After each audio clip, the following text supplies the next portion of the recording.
This is the Giants Postcast, your instant game reaction for the San Francisco Giants, part of the Locked On Podcast Network. Your team every day.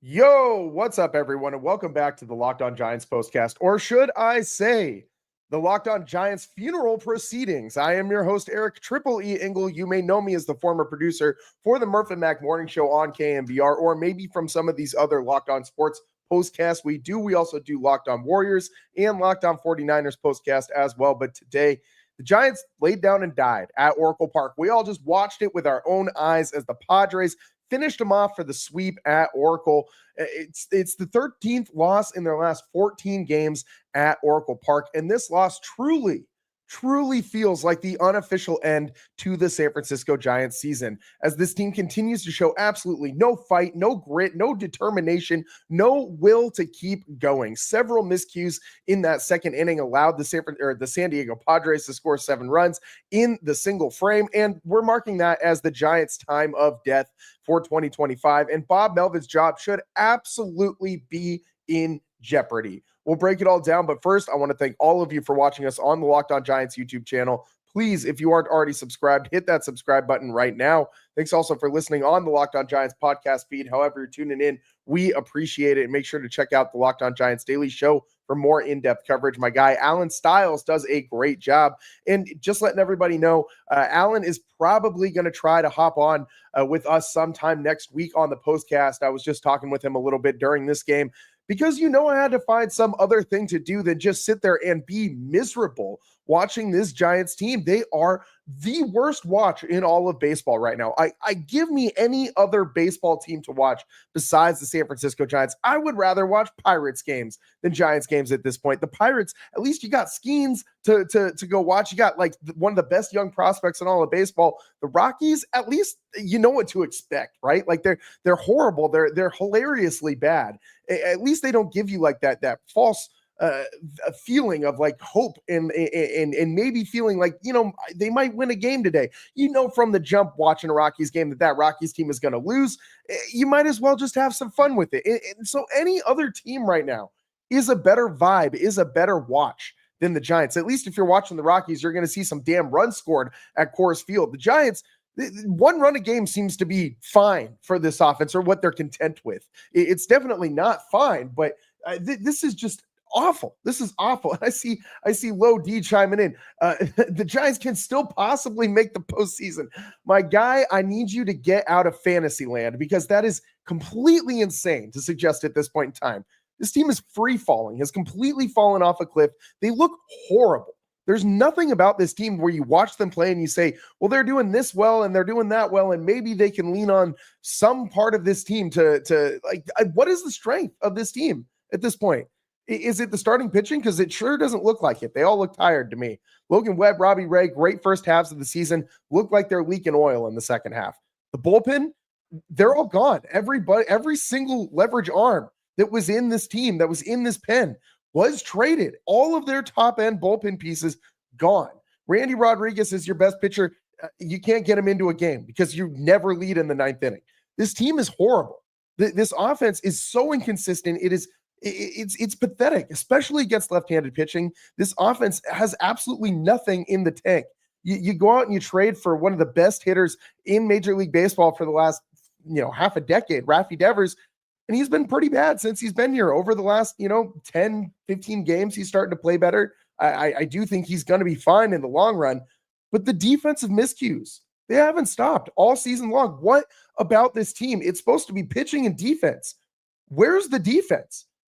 Tell me what you saw today that says that this team can hang its hat on pitching and defense. It can absolutely not do that and still expect to win ball games. Elliot Ramos is out here spiking balls into the outfield grass 10 feet in front of him, trying to throw to the cutoff man from the warning track. And Bob Melvin did just say postgame that's more on he was blaming it more on the setup of the cutoff man as opposed to Ramos, because it was a double cut in that situation and they were out of position. Well, why are we out of position on a cutoff play in the middle of August? I feel like I don't understand how these things are continuously going wrong every single day. Pat Bailey letting a pass ball by in the second inning to allow a run to score from third. This is insanity. This team has nothing, not a single damn thing that they are good at. The bullpen was dominant the first half of the season. You could point to that as something that the Giants were very good at. That's completely changed now. Tyler Rogers, Camilo Doval gone. The back end of this bullpen looks completely different. And so does the depth of it at this point, with how much of the minor league system you've had to call up, with how many guys you've had to go and pick up off the scrap heap to just fill out the bullpen. I mean, the starting pitching, it's been decimated. Landon Root finally comes back from the IL in the Giants' next game on Friday. Hayden Birdsong's still down in AAA. Is he ever going to make it back up to the big leagues this season? I don't know. He does not look like he's got the stamina to pitch a full major league season. Justin Verlander, he's been terrible all year. I mean, he's had a couple starts where maybe you can say like this isn't his fault that they lost the game, but he certainly hasn't been helping you win very many games this year. Robbie Ray, Logan Webb, Landon Root when he's healthy. That's about it for this pitching staff right now. Randy Rodriguez, if you can ever get into the ninth inning with the lead. Everything else on this team, it leaves something to be desired. I mean, every single thing that can possibly go wrong for this team went wrong today. Let's get into it. Today's turning point. Time to reveal where the game was won or lost. It's the turning point. And the turning point came today in the second inning. And obviously, I mean, you just look at the damn box score. The Padres scored 7 runs in the top of the second inning, and the single frame, 7 runs. And this was just a collective, just bad effort overall from the Giants, from every single player on this team, from the pitching to the defense, all the way around. So after a nice diving stop by Elliot Ramos to get the first out of the inning, you had a Xander Bogaerts walk, a Ryan O'Hearn single to left, and then a Laureano walk to load the bases. Then you get Jake Cronenworth hit a ground ball back up the middle. It looks like it might be 2, get out of the inning. It hits the bag, kicks into the shallow outfield grass. 2 runs come around and score on the play. All right, maybe if you still got a double play opportunity. Maybe you get Diaz to ground into a double play. He's the 9th hitter, and he's slow as hell. He's their catcher. Maybe you can get this guy to ground into a double play. Nope, you walk him. Load the bases for Fernando Tatis and El Nino singles, and a couple more runs score. Padres take a 4-0 lead. Then, after a sac fly, you get a Manny Machado double off the left field wall, and Elliot Ramos decides to just spike the ball into the ground. That's the one we were just talking about the failed relay. Yet another run scores, then a single to set up first and third, and then you get a passed ball by Pat Bailey. And this is concerning to me, especially concerning to me, the Pat Bailey thing, because if Pat Bailey can't be a S tier defensive catcher, I mean, stopping every single ball that he needs to stop, making crazy throws down to second base, back picking guys, framing his off. If he's not doing every single one of those things every single game, you need to find somebody to bring into camp next year to push this guy. I have loved watching Pat Bailey and what he does behind the plate, but guess what? When ABS comes into the big leagues, his value disappears entirely. You cannot sign this guy to a long-term deal. You have to start looking at other options. I'm not saying jettison Pat Bailey, but if he's going to bat 200, you don't have another option. You have to bring somebody else in here to push him, to make him improve at some of these things that he is clearly not improving at. This Giants team is lifeless right now, circling the drain on the slow march to death. This is the Giants' funeral. Notice I'm wearing all black today. That's not by accident. This was the Giants' funeral today. This team right now, this loss, being swept by the Padres at home, you move to 3 games under 500. And all I'm reading nationally is the Padres versus Dodgers series and how big that is for the National League West. The Giants are such an afterthought in their own division, man. This is awful. This is such an underachieving roster for how much talent you have. It should not be this bad. You cannot get anybody on the same page. You cannot get guys clicking at the same time. It's been horrible all year long. And at this point, Bob Melvin's job should absolutely be in jeopardy. There should be very few, if any, hotter seats in all of Major League Baseball than Bob Melvin's seat. than Bob Melvin's seat right now. We got to take a quick break here. I got to, I got to like get my throat right after that little rant there, man. Sorry, I am so tired of watching this Giants team continuously just disappoint people. It is an absolute clown show out there, a circus out at Oracle Park, and the Giants are just continuing to do the same old stuff every single day. One single run yet again. We got to take a quick break here on the Locked On Giants postcast. On the other side, we'll get into what you'll be talking about and today's turning point. We'll break down a little bit of some more of this game, just the awfulness that ensued for the Giants. We'll get into it all on the Locked On Giants postcast next. Today's show is sponsored by OpenPhone. If you're running a business, you know that every missed call is money left on the table. Think about the last time you had a service emergency, like a burst pipe. The first plumber didn't answer. Did you wait? Nope, you called the second one. And that's why having a reliable business line is so important. And that's why you need OpenPhone. OpenPhone is the #1 business phone system that helps you streamline and scale your customer communication, all from an app on your phone or computer. If you're used to juggling multiple phones just to stay on top of your business, OpenPhone puts that in the past immediately. Your whole team can share one number and respond to customers in a shared inbox. No more mass emails or texts asking who's handling this. And the AI agent is probably my favorite part of OpenPhone, and it handles all after hours calls. Nothing bothers me more than getting a business call during dinner, during a Giants game. None of that, because the AI agent is here to help you deal with all of those after hours issues. And OpenPhone is offering Locked On Giants listeners 20% off your first 6 months at openphone.com/LockedOnMLB. That's OpenPhone.com/LockedOnMLB. And if you have existing numbers with another service, OpenPhone will port them over at no extra charge. OpenPhone, no missed calls, no missed customers. And today's show is brought to you by Gametime. We've all been there, logging on early and waiting forever for concert tickets to go on sale, only to lose your spot for a show you've been dying to see. Live music should be about making memories, not dealing with the stress of ticket shopping. That's where Gametime comes in. Gametime makes getting concert tickets faster and easier than ever. Prices drop as it gets closer to showtime. You can save up to 60% with their killer last-minute deals. And man, I just utilized Gametime just the other week, just about a week ago, to go get tickets to go see Dead & Company here in Golden Gate Park in San Francisco, and it was awesome. Got a great deal on Gametime for my tickets, saved literally hundreds of dollars. So if you aren't going on Gametime to get your tickets, what are you doing? Take the guesswork out of buying concert and show tickets with Gametime. Download the Gametime app, create an account, and use code LOCKEDONMLB for $20 off.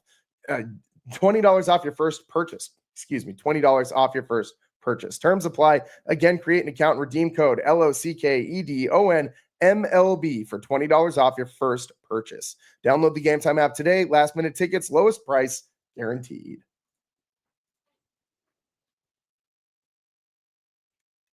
Welcome back to the Locked On Giants postcast. I'm your host, Eric Triple E Engel, and today the Giants are, just circling the drain, the slow march to death. As I said at the top of the show and have mentioned several times throughout, this feels like the Giants' funeral. This is it. Just floundering, absolutely floundering. Maybe if you want to be a Farhan level math nerd, you can sit there and tell me that the Giants still have a mathematical chance to make it. Yeah, true, they do. You know how many teams have to also start losing a bunch of games for the Giants to even have a chance? Is that even possible? Realistically, no. This team is 3 games under 500. You cannot sit here and tell me in the middle of the month of August, well, while they are in the middle of falling off the cliff, that they are going to have a chance to make a postseason run. That's absolutely just irresponsible and asinine thinking. Like I cannot understand how you could possibly get to that conclusion if you've been watching this team anytime in the last, since the All-Star break. This team is putrid. One of the worst teams in all of baseball since the All-Star break. As I said, they've lost 13 of their last 14 at home. I don't know if I'm going to be able to go out and see the Giants win another home game this season. They're running out of them, man. We got about a month and a half left, in the Giants, they're going the wrong direction. This pitching staff, leaking oil. The starters are, at least the ones that are still up with the big league club. It's just been horrible all season long on the defensive side of things. And things have not gotten better as the season's gone on. They have gotten worse. The problems have been exasperated. And that's what you're going to be talking about after this one. This is what you'll be talking about. And what you're going to be talking about is that the main problems for this Giants team, the spotty defense, the lack of clutch hitting, all of these things have become exasperated as the season has gone on. These are not things that have gotten better. I mean, it seems like Bob Melvin's management of the bullpen and starting pitching staff has also gotten worse as the season's gone on. I get that he's probably pressing because you don't have, a dominant bullpen at this point in time in the season, and you can't just leave guys out there, though, however, like Logan Webb and Robbie Ray to go 110 pitches. You can't be doing that. I mean, you got to find a way to get through the rest of the season somehow and not destroy these guys' arms. And Bob Melvin doesn't seem to care if Logan Webb and Robbie Ray's arms just fall off of their body. He just doesn't seem to care about anything really with this team. I mean, his post games, I just watched his post game before hopping on here, and watching him just when he was asked how to fix this team, he basically said, I don't know, in a PR way. He said, come back out and you try again tomorrow. He did not offer any solution on how to fix any of these problems. And I'm not expecting Bob Melvin to sit there and just tell us exactly everything that he's going to do to try and solve all of these issues that the Giants are having. I'm not expecting him to do that, but I need a little bit more from Bob after this type of a performance. After this type of a performance, then just try again tomorrow. That is just the most pass the buck on that type of a question answer that I have ever heard in my life. I mean, it's pathetic. It's pathetic. And yes, the star players are underachieving. Devers, not having a very good season since coming here, has been heating up over the last month. Adames has been okay over he was doing okay for about a 2-month stretch there. His last couple games, I think this last 3 games, he's gone 0 for 4. I mean, it's just not looking very good at all for anyone on this team right now. Jung-Hoo Lee had the best hit ball of the day. He is actually slowly climbing up in that batting average category. He's up to 257. He's been having a better stretch recently, and that's good because he's a guy who's going to be a part of this core going forward. But this team is just there's nothing about it that gives me any kind of confidence, any kind of hope going into next year. Even, I mean, the hope that you have is that Devers becomes Devers again, that Adames starts the season a little bit better than he did this year. It's going to be hard for him to start worse than he did this last year, but you got to have an answer at second base. Hope maybe it's Casey Schmidt. We don't know that for certain yet. You got to have an answer in right field. That's a giant question mark. Maybe Bryce Eldridge is up by the end of the season or by the start of next, and you know what your first baseman situation is going to be. Obviously, we know it's eventually going to be Eldridge, but that's still relatively a question mark. Dom Smith did show you defensively why he's been playing a lot of games for the Giants since they picked him up. Today, defensively, he was great. His 15-game hit streak did come to an end, though, as he went 0 for 4 as well. The Giants only mustered 5 hits today. You got to figure out who is playing these positions going forward. That's the only thing you're trying to figure out for the rest of the year. And if Bob Melvin can regain this team, I think he's completely lost this locker room. I think he's completely lost this clubhouse. I think the comments of Logan Webb and Willie Adames signal that. And I don't envision this guy getting it back. I haven't seen him win a locker room back after he's lost it. Didn't see it happen in Oakland, and didn't see it happen in San Diego either. So I'm not expecting it to happen here. I think it's time for the Giants to move on. I really do. Maybe not before the end of the season. Maybe you let Melvin play out the string and, quote, retire at the end of the year. Like that would be, kind of a nice situation for everyone all the way around. But ultimately, I don't see how you go into next season with Bob doing the same old song and dance. He's showing you why he got the nickname Sleepy Bo Mel. He seems like he's asleep at the wheel, and the Giants are just careening towards oblivion while Bob Melvin does absolutely nothing about it. They're trying to do some switch up the lineup and switch up some defensive positions and things like that. But ultimately, the main thing I need Bob to do is regain that locker room. That's the number one thing you should be focused on. And it doesn't seem like it's going to happen. It certainly does not seem like it's improved at all this season. It seems like it has gotten worse, and it seems like it's going to continue to get worse as we head towards September. It's all the time that we got for you guys today. I mean, this one is just absolutely pathetic. Level clown circus out there. I mean, 11-1 loss for the Giants, 5 hits. You're swept by the Padres at home. You've lost 13 of your last 14. Have some pride in what you do. It's all the time that we got for you guys today. I'm your host, Eric Triple E Engel. We should mention we're taking one last break. I know the month of August has been a lot of vacations for Triple E. One more vacation for me this weekend. I'm getting out of town for my birthday. We'll be back at it on Monday. So tune in on Monday's show. Until then, make sure you're tuning in to Alan Stiles and the Locked On Giants Daily Show. No post games on Friday, Saturday, or Sunday, and the Giants have an off day tomorrow. So we will be back at it on Monday. Thanks so much to everyone for tuning in. We'll see you next time. Peace.